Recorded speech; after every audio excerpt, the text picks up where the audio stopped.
everyday thing. It's an everyday thing. It's an everyday thing when you let your nuts hang. Let's take a moment to clear up some gaps that y'all just can't fathom or get together in your brains. I'm not in prison. I have not been convicted of anything. And the reason I am able to be out and free while I'm going through trial is due to my SOFA status. 2, this is a traumatic story to tell, whereas I think it's important to get it out, and my intuition has literally been egging me to get it out for an entire year. I'm finally doing it. Since I've started telling this story, I've already lost 4 pounds. I am reliving these events as I'm telling them. So relax. Like, I'm really going to start blocking people at this point. Before you try to make sense of what I was going through or not make sense of what I was going through, you need to look into narcissistic personality disorder. You need to look into what a narcissist is and what narcissists do. Yes, there were these glaring red flags throughout the relationship, but I'm not giving you the whole relationship. The entire relationship was not bad. Well, it was all bad, but like it didn't feel all bad in the moments. I was completely tormented when I was with this man. And I did not realize until after the relationship was over, until after I had time to sit down, until I could go back into everything that was going on. If you asked me a year ago, were there any red flags before this happened? I would have told you no. I would have told you he completely did a 180 once we got to Korea. It wasn't until I had all of this time to sit with myself and to actually go back into the relationship and think about everything that happened that I realized I missed a lot. The narcissist, the menace, would not let me sleep. I could not have a full night of sleep with this person around. This man was getting me into sleep deprivation consistently. Imagine being drugged and not knowing it. Imagine going into sleep deprivation. There's clearly going to be a lot of things that you miss. When I got to the point where I'm like, yo, I need to do something, like everything's out of order. This is not how my life is. And I'm starting to like get back into like meditation, stretching and everything. The narcissist is interrupting. He was interrupting my meditation. He would not allow me to meditate. He would not allow me to stretch, and he would not allow me to journal in peace. He had to interrupt everything that I was doing for myself. And this is what narcissists do. They get you in a state of confusion. They get you in a state of confusion so that your reality no longer feels like your reality. So when you start questioning things, you start questioning yourself. Like, am I tripping? Am I the problem? Like, what is going on? So until you can grasp that and understand that, shut up. Like, shut up. No one needs your commentary, okay? Like, I understand that I missed a lot, but have you ever been tormented day in and day out and didn't realize that you were tormented until after the fact? Imagine being drugged and not knowing it. Imagine being tormented. Imagine not being able to sleep. Imagine being abused. Imagine going through mental abuse, emotional abuse, physical abuse. There was way too much happening. Not too many people can say that they've been through that. Actually, there are a lot of people out here that can say that they've been through that. And that's why I'm getting this story out, because not a lot of people talk about this type of stuff because, yes, it is embarrassing. Remember this story because it's coming up later. So as we get closer and closer to going to Korea, the menace is very adamant about wanting to marry me. And in the beginning, it kind of made sense because it was like, unless we were married, he could not be in Korea beyond 3 months. But as I started thinking more and more about it, it was kind of like, outside of that, there's no other benefit. And what am I benefiting? For me, I've always told myself that marriage is more so a business. It's a business transaction. For me, that's just how I feel about it. Started to look at it in a business way and not a, oh, I love you way. And I'm like, No. You're not getting half of my funds. No. No. So once again, I'm asking the menace questions that I have already asked him. What's your credit score? What's in your financial background? Do you have any evictions? What's there? No, I don't have any of that. I don't have any of that. My credit score is good. Like, I have a great credit score. Da da da da. He does not have a great credit score, and he does have evictions in his background. Information I found out later. So also, I'm like, what is your criminal history? Is there anything in your criminal history that I need to know about? Even before, like, you were 18. Is there anything in there that I need to know about? I don't have anything in my criminal history. I've already told you that. Come to find out, after everything hit the fan in Korea, this man has been to court over 20-something times and has multiple charges, and most of them are drug related. Surprise. So this information was important for me to have because I have a security clearance. I cannot take on debt. I cannot have bad credit with a security clearance. And I can also not marry a felon or someone with a criminal history. I cannot be closely associated with a felon or someone with a criminal history. It was imperative that I knew that information, and he was aware that it was imperative that I knew that information, and he still held it from me. He knew that going against that information would cause me my job. And he still tried to move forward with the marriage. One day, I wake up and he's sitting on my couch and he's like, I applied for our marriage license. Like, aren't you happy? And I'm like, how? Like, huh? How? So I tell him in this moment that I am not marrying him. Like, I see no reason to marry him. One, like, I want a wedding. I want, like, the whole nine, baby. Like, I'm not eloping, period. So I said, we can go get the marriage license. I'm not signing it. You're not signing it. It will not be officiated. But if I feel like you are my person and within the 5 years of being in Korea, I want to marry you and we have a wedding abroad, then okay, we'll already have the license. Going and getting that marriage license is going to come back to bite me in the behind. And you guys will see that in a little bit.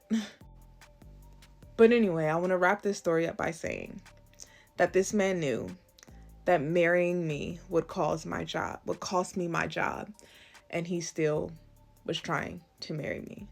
His end goal, his plan was to always ruin my life, was to dismantle everything that I had built. Why I came to Korea. So in 2022, I made the decision that would be my last year in Washington, D.C. I was living in Washington, D.C. That was my last year. I had been talking about it for over a year. When people said, are you going to renew your lease? Are you going to renew your lease? I was like, no. I don't know where life is taking me, but I'm getting up out of D.C. this year. So I applied for other jobs in other states and in Korea. Accepted into the jobs that I applied for, and I chose Korea. I chose Korea because I had always wanted to live abroad. That was just always a thing that I wanted to do, and that's why I chose Korea. Actually, the menace was not coming with me to Korea. That was never a part of the original plan. The menace was working for the mayor, and I was going off to other things, and that's where it was going to end. And the menace lost his job for the mayor, so it just seemed like at the time, well, dang, things are lining up. Maybe it's just fate that you're able to come to Korea. I realize now that him losing his job was not fate for him to come to Korea. It was just a red flag for me to leave. So despite what the menace has said or has told people, he never had a job in Korea. He had a little small job that paid probably did not pay a lot annually. That was a teaching job online that he could have gotten anywhere in the world. He did not have to be in Korea. He could have been in Mexico and got that job. I found out later that the menace told everyone pretty much that he knows, his friends and everything, that he was the one who got a government job in Korea and that I followed him here. That is not the truth. Menace told everyone that when he was leaving, that I stole everything from him. I stole his home because everything in Korea was his. That is not the truth. Menace followed me to Korea with no job. And the plan was for him to get a job on base because he was already working for the DC government for years. So I said, well, it'll be so easy for you to get a federal government job because you've already been working for DC government for years. As we know now, he was not working for DC government for years. He was only employed at the mayor's office for some months. So that is how I got to Korea. And that is a part of the destiny swapping. The Menace put me in his life path, facing felonies, and he went off to convince the world that my life was his. So for anybody who's watching this, who knows the Menace, you've been swindled and bamboozled. He did not have a government job in Korea. Okay? As we know now, he has a criminal history. So he was never going to be able to get a job on any military base in Korea. He knew that. I did not know that at the time. So to go back to the last part, why he could only stay here for 3 months is because he was here on a tourist visa. He was coming to Korea on a tourist visa. You can only stay here for a max of 3 months. You can travel out of the country and you can come back in, but there's only a certain amount of times that you can do that. So that's one of the reasons why he wanted to get married, so he could be able to stay in Korea as long as he wanted. There are other reasons for that marriage as well, but we will get to that when it comes. According to the Menace, he was born and raised in Washington, D.C. He lived in Northeast D.C. all of his life. He drove me around his neighborhood, showed me where his cousins lived, showed me where his dad lived, showed me where his whole happy family lived together in a house. Showed me the house he and his dad lived together and it was only them, and there was a ramp built on the outside of the house. He said that ramp was built by the city because his dad was disabled. He drove me around to this liquor store and said that the original owner of that liquor store was pushed out by the neighborhood because he was messing with a 14-year-old. He showed me where he got shot as a teenager. He said he was walking to the store for his mother and got hit with a stray bullet when he was a teenager, and that's why his stomach looks the way that it does. He prided himself on moving from Washington, D.C. and going to college in Virginia. That was a big jump for him. He finally got out of the city and got out of Washington, D.C., and he thought it was just such a big jump that he was going to college in Virginia. After college, he moved his college girlfriend back to Washington, D.C. with him and his family, and he had to introduce her to everybody on the block so that they wouldn't mess with her because she was new to the neighborhood. All right. Come to find out, all of that information is false information. It is not true. He was not born nor raised in Washington, D.C. He never got shot, and he did not move his girlfriend from college to DC. It's quite the opposite. Allegedly, she moved him to DC, and she had to introduce him to the block so that they wouldn't bother him. Allegedly. The stomach issue was just a hernia. I got the story that he was shot. I've talked to other people. Some people said he had a hernia since he was a baby. Some people said he got a hernia while playing football in high school. No one knows how he got the hernia, but he has a hernia that wasn't taken care of, I guess. So yes, I did do a background check. I looked in all the wrong places. He told me that he lived in DC, and at some point he lived in PG County. So when I went to do my background check, that's where I looked. I don't know about y'all, but the only way I know how to do a background check is by going to the state and then going to the counties that that person has lived in. I don't have the database to just pull from every freaking state. If anybody does, let me know. So narcissists lie about the mundane things so that their past and their present don't collide. For my situation, the narcissist did not want me to find what was in his past and did not want me to find his criminal history. And that's where those lies came from. The final backstory before segueing into Korea. This story is important because a lot of things from this story pops up later. This takes place a week before leaving for Korea. This is my going away party.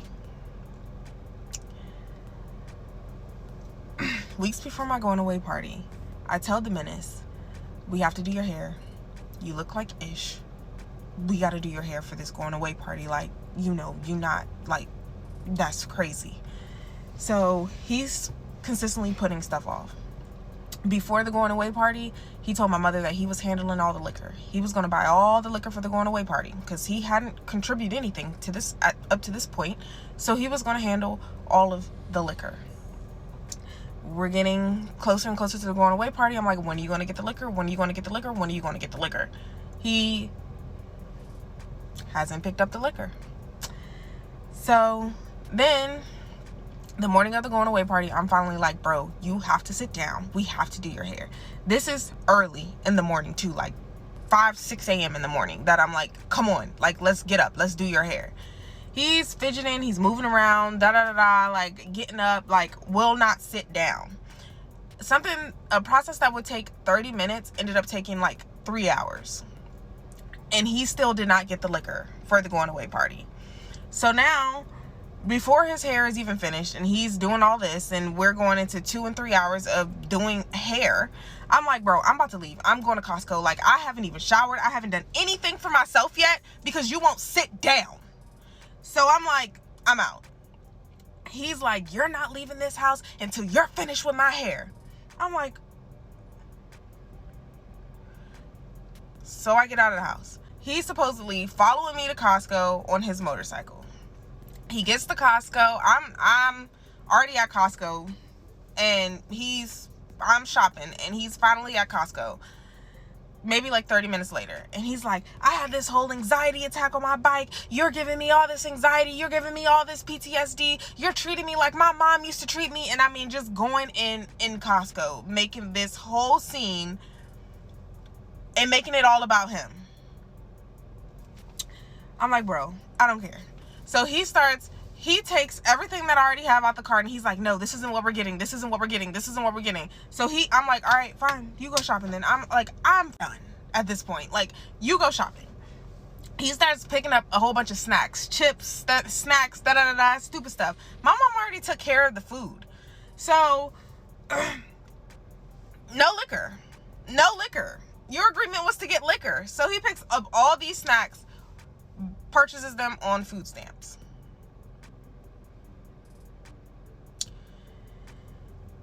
So I'm putting the snacks all back in the Uber and all this stuff, and we get in the Uber, and he's arguing in the Uber, and I'm like, bro, I'm not about to do this. I'm not trying to argue with you with this nice lady in this Uber. Like, he's like, I had to take my motorcycle, I had to drop it off on the side of the road because you gave me all this anxiety and I couldn't get all the way to Costco. So now she has to drop me off to my motorcycle. The motorcycle was low-key a little bit of a detour. And I'm like, this ain't really even on the way to Costco. How did motorcycle get over there if you was coming to Costco? So I get back to the house, and my friends and my family, they're coming down to get all the stuff out of the car, out of the Uber. He's not there. It's like 30, 45 hours till he even arrives. And so he comes up, and now I'm starting to introduce him to my friends, family, blah, blah, blah. Mind you, I'm not even dressed yet. I haven't even got dressed because this man just ruined the entire morning. So I'm trying to go downstairs and get dressed. And now people are coming in and out of my house, and I can't do anything. Like, this man gets dressed, finishes getting dressed before me, and goes up to my going away party without me.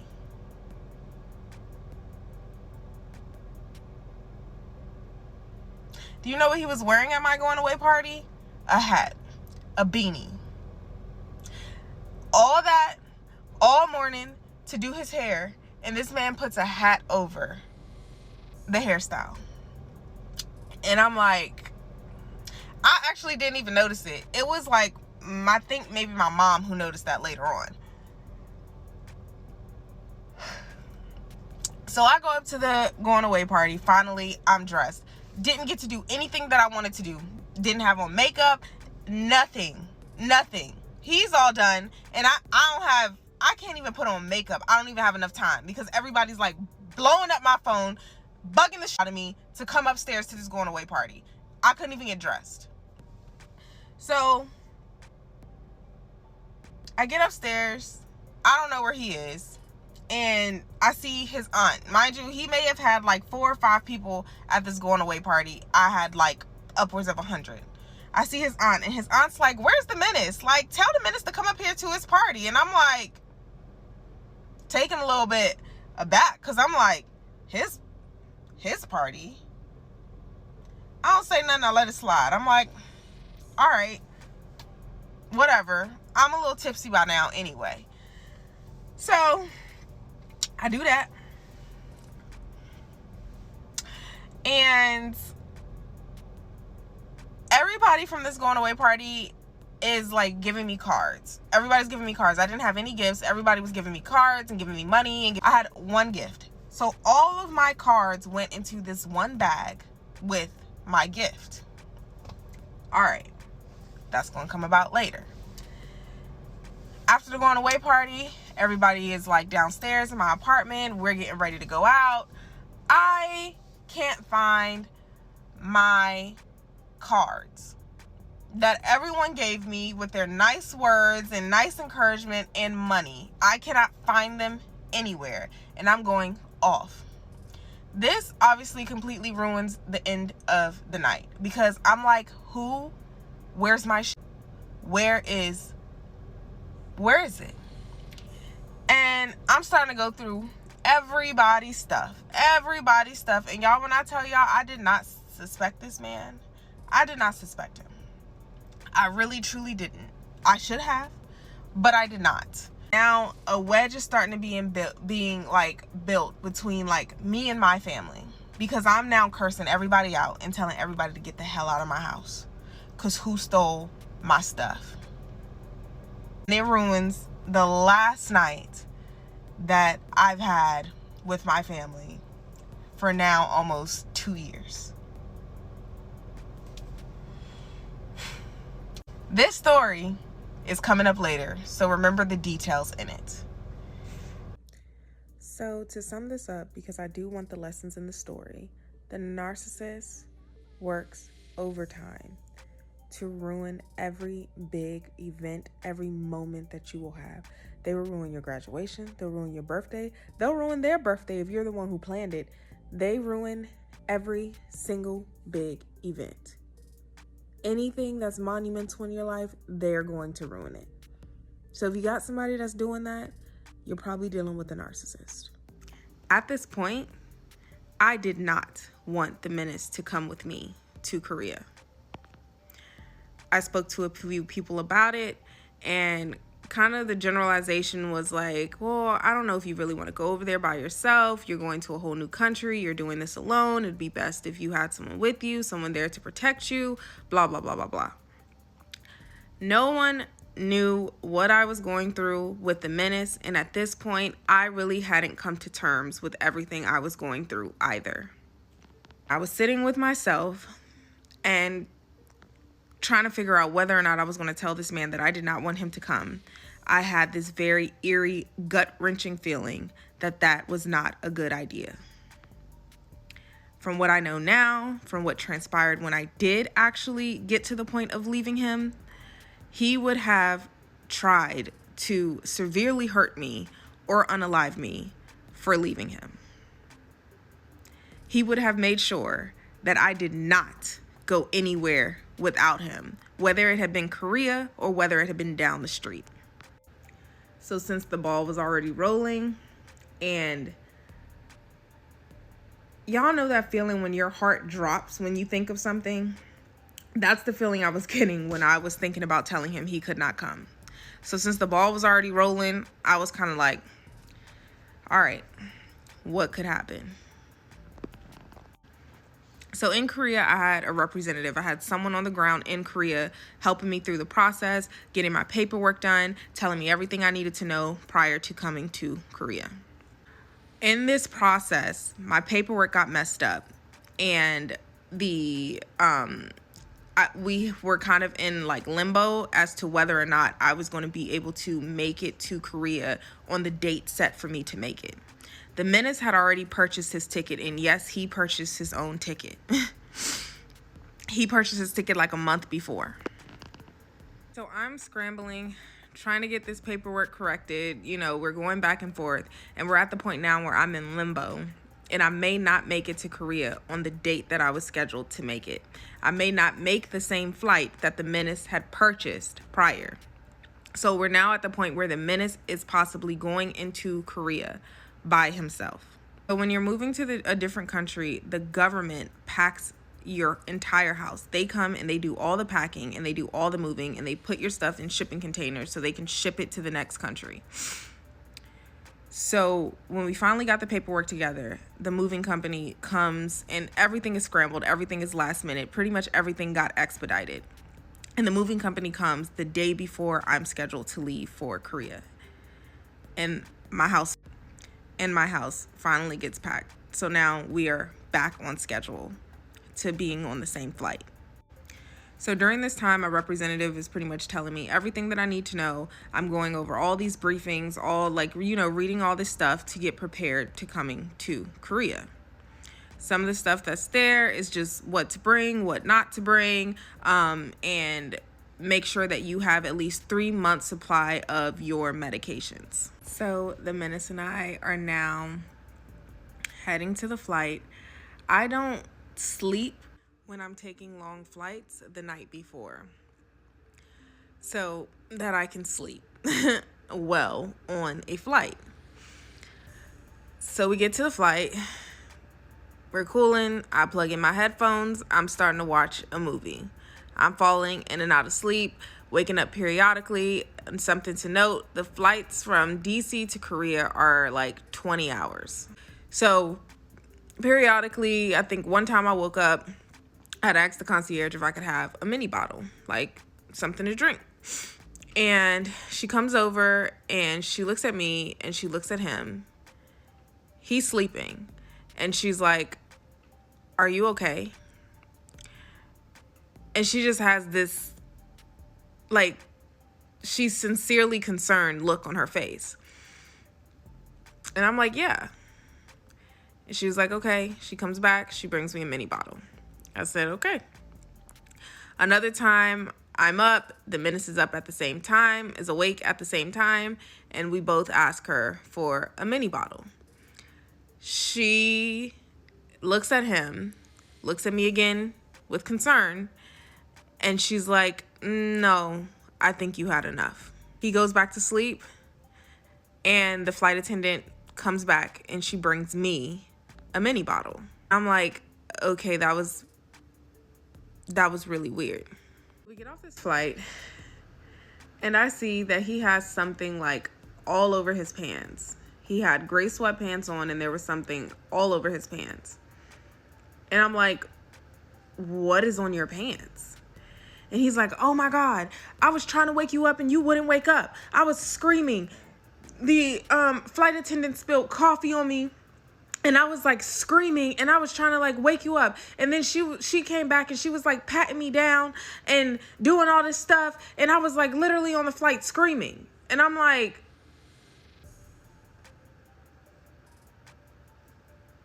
what? Like, huh? And so I'm just like, you really was on a flight where everyone's sleeping and you're screaming? He's like, yeah, it was like burning me. Y'all, that did not happen. That did not happen. There's no way I would not have woken up if he was on a flight screaming. So I don't know what happened between he and the flight attendant. I don't know what happened while I was sleeping, but something happened. Y'all, this is the point of the story where I have to stop talking about this. I'm so sorry. I know that y'all want to know more, but this is the end of talking about this situation. I will come back and I will tell you all everything that transpired. I will, but y'all gotta wait. So also from what I know now, because y'all know I'm putting the lessons in the story, when we were at the point that we were having 2 different flights and I was working to make sure that we were on the same flight, I should not have done that. I believe that that was God's intervention and we should never have been on the same flight at all. Here's a few things to note about Korea, just so that you understand what I'm saying moving forward.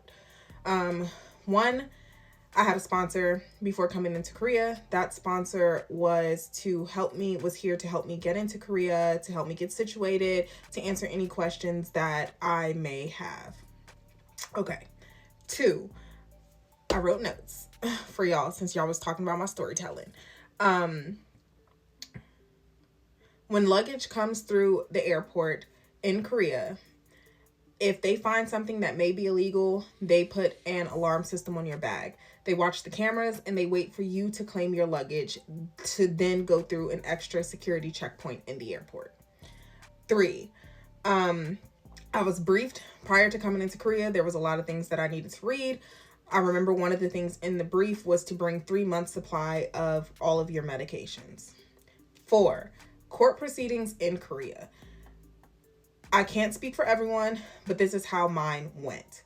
When you are charged with something in Korea or something may be illegal, you have, before going to trial, you have the opportunity to go to the prosecutors. And you have the opportunity to talk to prosecutors. And then if the prosecutors deem that you need to go to trial, they will send you to trial. But you have time to like plead your case and, you know, tell them what was going on before you even go to trial. And you have time to pretty much mitigate the situation prior to a trial or a hearing.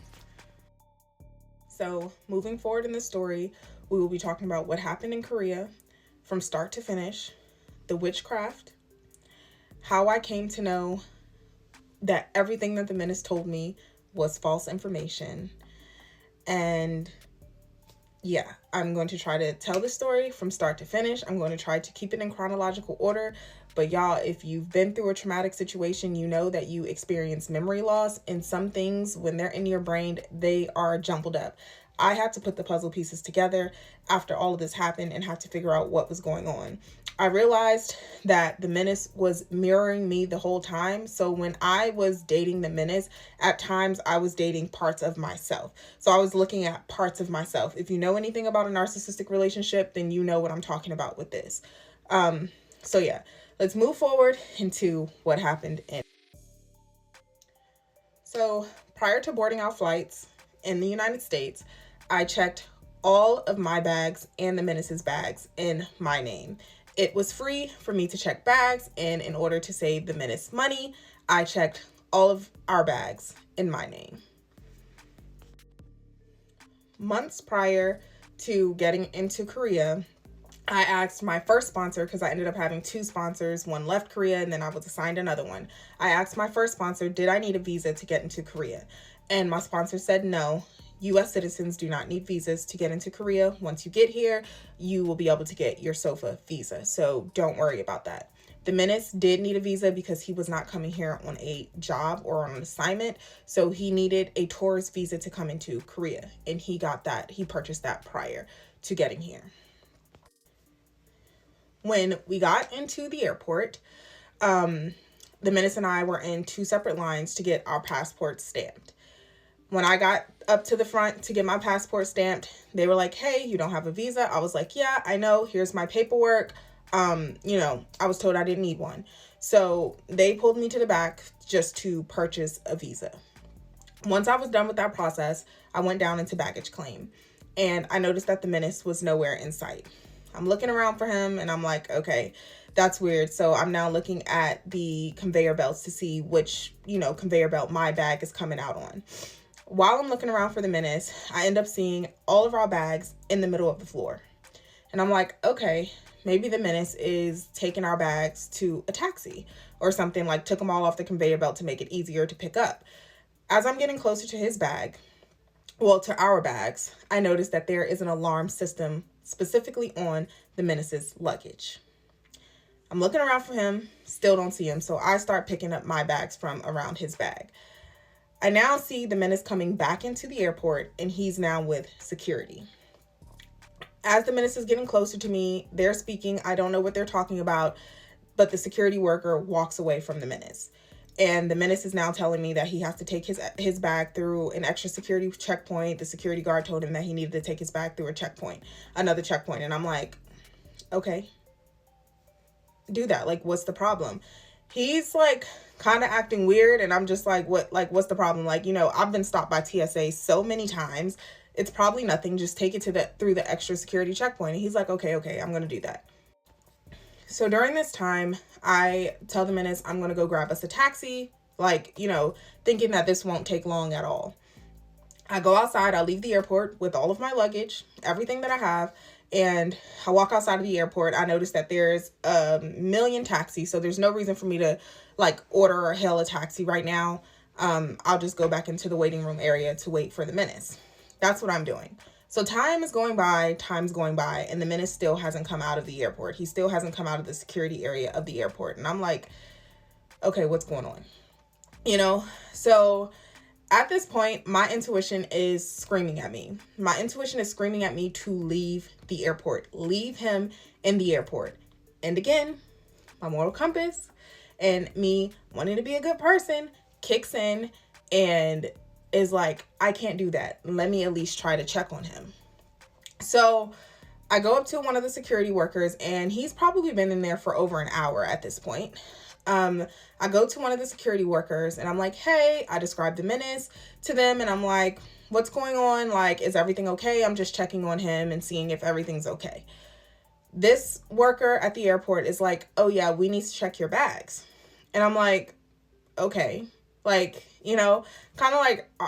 Whatever. I'm a little bit taken aback. And so she takes my passport and she's like, yeah, you need to bring your bags back into security. And I'm like, okay. So I take bags that have already been out of the airport back into security for them to check. They are checking my luggage 5 times over. This is taking a lot of time. And at this point, I'm like, okay, I don't know what's going on. I don't have anything. Can I please go? At this point, they dump out my medications.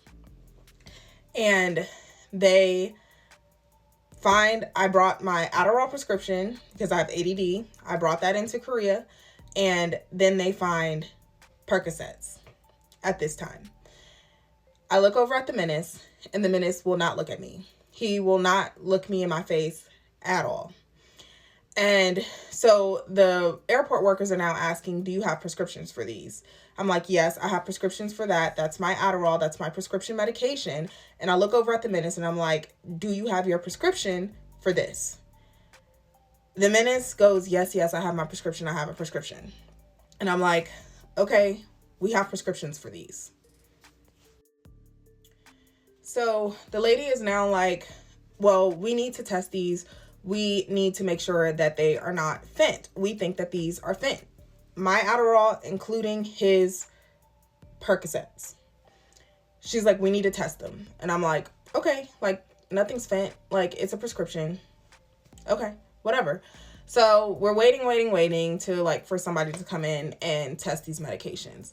In the meantime, I'm like, hey, I'm here on orders. I work for the government. You know, what I need to do at this point. And she's like, okay, well, we need to call one of the government representatives over here. So they call CID, which I believe that stands for Criminal Investigation Division. And they call CID. At the time, I didn't know that was CID, but that's who they called. CID is supposed to come and help translate everything because at the airport, there was a huge language barrier and we really couldn't talk much at all. So the people come back, they test the medications, and obviously the Percocets come out to be fentanyl. I look over at the menace, and the menace cannot look at me. His hands are just in his head like that, and I'm in shock. Like, I'm completely in shock. And I'm looking at the menace, and the menace he can't look at me. He will not look at me, he can't look at me, and he's starting these fake tears. Which obviously at the time I didn't know were fake tears. So I'm asking him, you know, like, how are things fent? How is this fent? Like, you know, like what's going on? And he's like, I don't know what they're talking about, blah, blah, blah. So the CID rep is now there and he's talking to me and they pull me into a back room, like a whole locked up to abroad situation. There's a bed in this room, there's a desk in this room and a couple of chairs, and that's pretty much it. They pull me into this back room and it was just me at first. The menace did not follow. He was not there. And I was like, no, go get the menace. And so they draft up this paperwork and it's in Korean. And I'm like, I can't sign this. I don't know what it says. I can't sign it. So they are trying to translate to me what the paperwork says. And so I just didn't believe what they were saying. And so I took out my phone and translated it myself. And the paperwork pretty much said illegally smuggled amphetamine, which is Adderall, and illegally smuggled fent into Korea. Long story short, that's what the paperwork said. And I was like, I can't sign this. I didn't illegally smuggle anything here. The amphetamine I told you is my prescription. I'm not illegally bringing that here. And like, I don't really know too much about the fent. So the CID agent pretty much translates to me that you will not be able to leave the airport. You will not be able to go into Korea if you don't sign this paperwork. So now I'm like, well, you need to change the wording on the paperwork because I didn't illegally do anything. I didn't intentionally illegally do anything. Like, I'm so sorry that this happened, blah, blah, blah. But I didn't do anything. I'm looking over at the menace, back and forth, and the menace is just not coming forth, not saying anything, truly just not doing anything. So I end up having to sign this paperwork to get out of the airport this day. And at this point, I'm like, okay, this is something that can be figured out later. Like, they're letting me go. So I call my sponsor and I let him know what happened at the airport. And my sponsor is instantly like, how did you get fent on you? And I'm like, I don't know. Like it couldn't be. Like, I just don't know. So my sponsor happened to be one of the Menace's frat brothers. And my sponsor was talking to the Menace, and the Menace is like, I'm going to figure this out. I think someone may have put something in there on accident. I'm going to figure this out. She had nothing to do with this. Like, I'm so sorry this happened. I'll talk to whoever I need to talk to. I'll talk to her boss, whoever I need to talk to get this figured out and to get this situated. I'm so sorry this happened. So we're on our way to the hotel. This is like my first step of, breath into Korea, and I'm looking at Korea, looking at all the buildings, and there's a glimpse of happiness and freedom that wants to come over me, and it's completely overshadowed by darkness, like instantly. And at that moment, I was not happy the rest of the time that I was in Korea. So we get to our hotel, we get on base, and, the menace is just, at this point, like, extremely apologetic, crying on and off. I'm going to fix this. I'm going to fix this. I'm going to come forth. I'm going to tell them the truth. I'm going to tell them what happened, blah, blah, blah, blah. In the same time, the menace is telling me that he thinks that his father or one of his parents' medications may have gotten mixed up somehow, some way. And I'm like, what? So he's telling me that both of his parents were prescribed Fent. He was like, don't worry. I'm going to call my sister and I'm going to get my father's medical documentation. He calls his sister. He asks for his father's medical documentation. And she's like, what? Like, no. Why would I have dad's medical documentation? Like, what? And so I'm just looking at him like,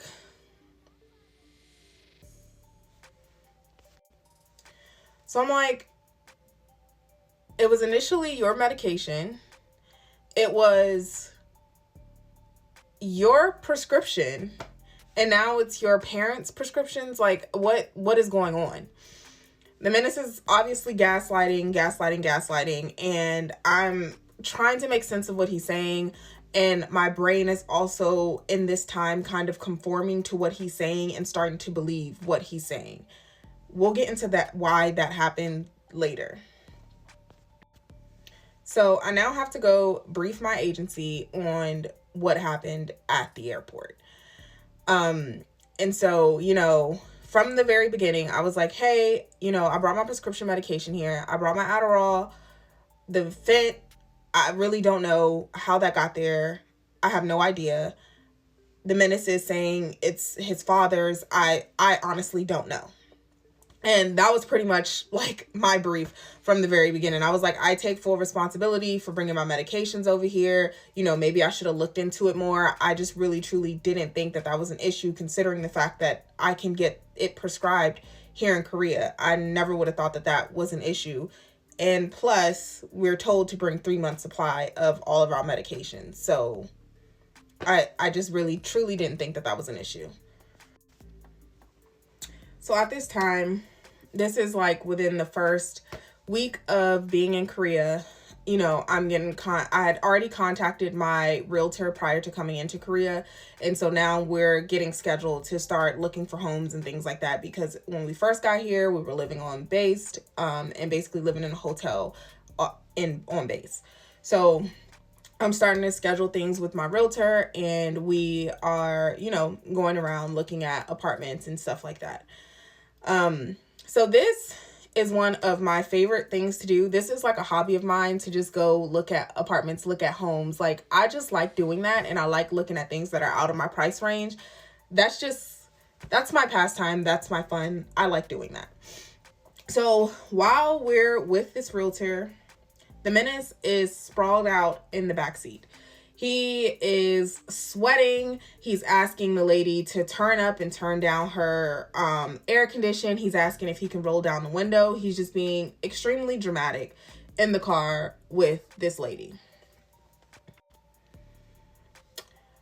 After a while, the menace, he's like, I can't go in there. I can't look at another place. I just can't do this. I can't do this. So me and the realtor, we're going off and we're looking at other places. Every time we get back in the car to go to another place, the menace is complaining the entire time. At some point, he ends up throwing up outside of the car. And so, the realtor at this point is like, well, do we need to stop for today? And the menace is like, absolutely, we need to stop. I need to go back to the hotel.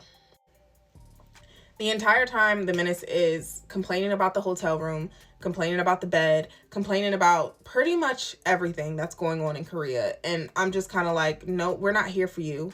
Like, what?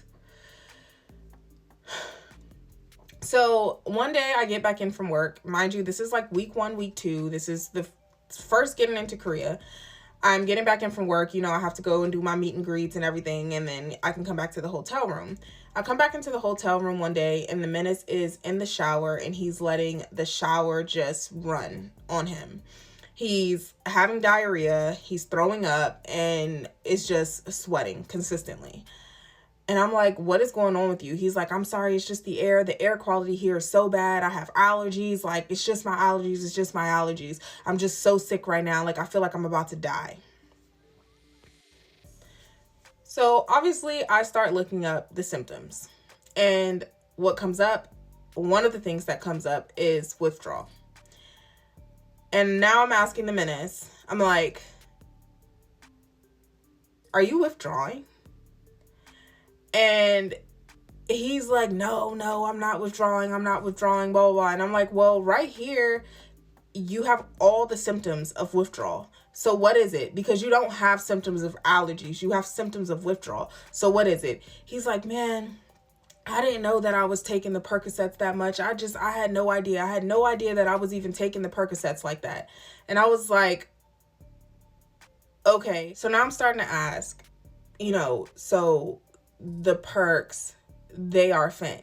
You're withdrawing from fent. No, I don't know how that got there. I really don't know. I think that's my dad's medication. Blase, blah, blah, blah. So I'm also starting to ask questions. Did you give me fent? Like, you gave me Percocets in the past. Were they fent? And he's like, no, I would have never done that to you. I would have never done that to you. I've never given you fent. I've never done any of that. I really, truly don't know how that got there. All right. So one day my sponsor, he hits me up, and he's constantly in communication with me. And he's like, hey, let's go, tour the base. Let me go show you where everything is. We also need to get your keys to your office and blah, blah, blah, blah. So that's pretty much what we were doing this day. And I get the keys to my office, and I'm finally getting situated and getting settled into my office. Well, once I got the keys to my office, the menace never let me be alone. The menace was constantly in and out of my office, constantly coming down from the hotel, constantly coming into my office. I'm trying to have meet and greets. I'm trying to meet with people, and the menace is just hanging around my office. He's not allowing me time to be alone again. So at this point, the menace is starting to switch up. He is now becoming very hostile, very violent, and is telling me that if he has to leave Korea, I'll be leaving too. These statements start off as a joke. Like, they start off like, you about to lose your job, like stuff like that as a joke. And they progress into very violent situations. And the menace pretty much letting me know that if I don't do what he says, that he will ruin my entire life. He's not going back to America, and he will be here the entire time. So I need to listen to everything that he says. So I get this email to my government email account, and it's addressed to my colonel. And it says, attached is a subpoena for Miss, my last name, Tiana M., assigned to your unit regarding incident of smuggling drug, amphetamine, fentanyl occurred at 1700 hours on 26 February 2023 at Incheon International Airport, Terminal 2, Incheon. She has to be present in the Office of Narcotics Investigation Division Number 3, Incheon Main Customs Office with the U.S. representative from the unit at 1100 hours on 30 March 2023 for questioning. Please ensure she brings her ID and U.S. passport when attending. And then there are some USFK regulations. So at this time, I have been assigned a lawyer. I have briefly spoken to my lawyer, and yeah, the menace is now concocting this story about the fent, about how it's his father's. He is now telling me that I absolutely have to send over this stuff. And he's like, this will work. Like, you need to send over this medical documentation. You need to send over my father's death certificate and pretty much all the stuff surrounding his father's passing. And honestly, at this point, I truly did not know what to do. I think a part of me was trying to protect the menace, and a part of me was extremely terrified of what the menace was actually going to do. During this time as well, the menace is making phone calls to his sister, pretty much telling his sister how he wants to invite his uncle that he does not like. This is a blood relative that I have never met. How he wants to invite his uncle overseas to off him. So I know that my life is completely in danger right now, and I have completely messed up. So all this information is submitted on the Menace's behalf. Medical documentation for his father that was false. His father's death certificate, I don't know if that was fake or not. I have no idea. And it was just some other things. He also, because I wasn't willing to lie, he drafted up a whole thing. My lawyer asked for me to draft up like everything that happened, write it down, and send it to him. So the Menace also drafted up everything that happened and how the fent got into this country. He sent that to me via email, and it was forwarded to my lawyer. So around the 3-week mark of being in Korea, the Menace gets a teaching job online. He's telling me how this teaching job, he makes so much money for this teaching job. People usually start off at $20,000, but they loved my interview so much that they ended up putting me at the highest pay. That's what he's saying.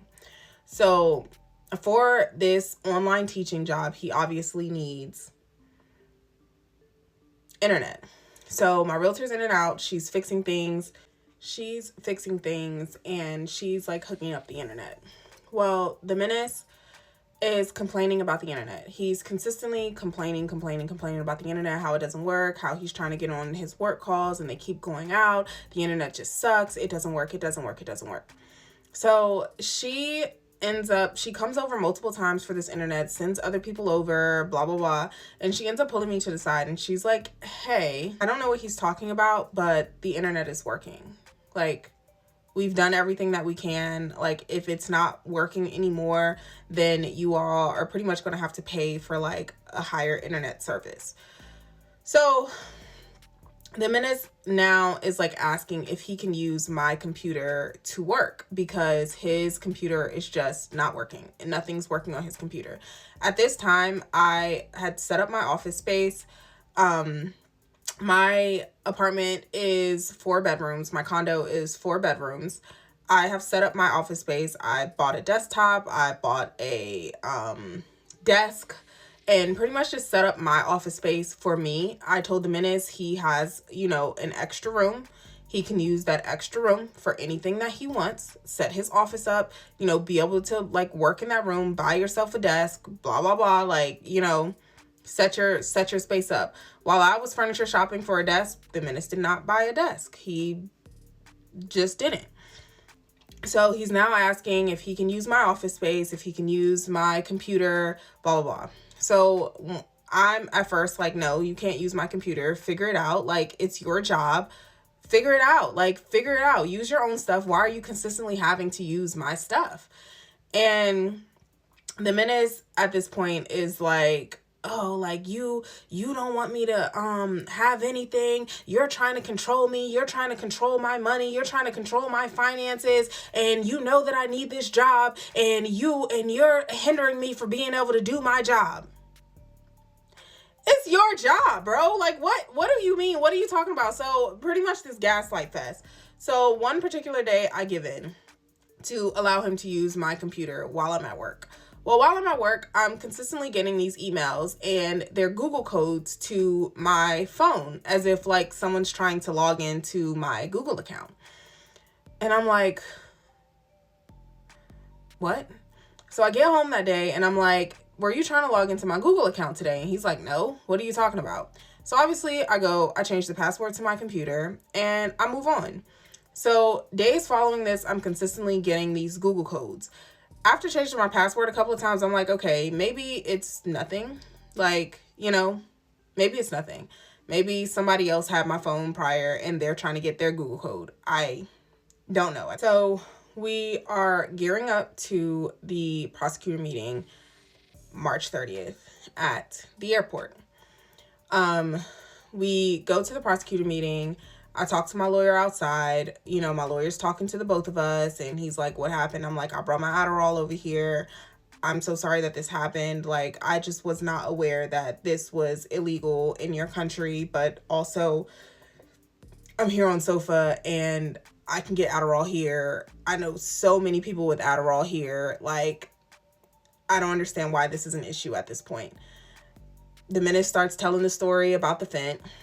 So we go into the room with the prosecutors.